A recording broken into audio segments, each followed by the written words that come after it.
Всем привет! Сегодня 12 апреля 2021 год. Я нахожусь в гараже, где ставил автомобиль МКУ УДИП, город Красноярск.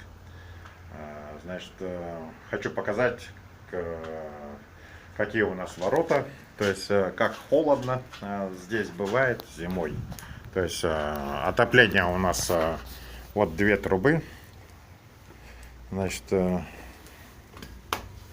вот две трубы, но они, конечно, горячие. Но что они дают, две трубы?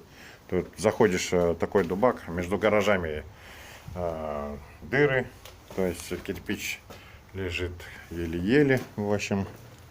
Ну ладно, бог с ним. Но самое главное, что какие у нас ворота. То есть, чтобы вам понимать, вот, дыры так в железе. Железо не зашитое.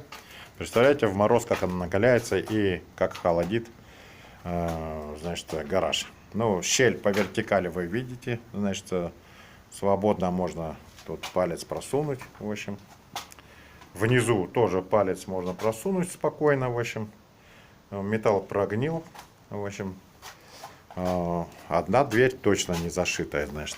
Но вторая половинка, с дверью, которая с дверью, она зашита, но железом, правда. Железо, в общем, то есть как бы не очень тепло. Ну и здесь тоже по всей длине практически щели.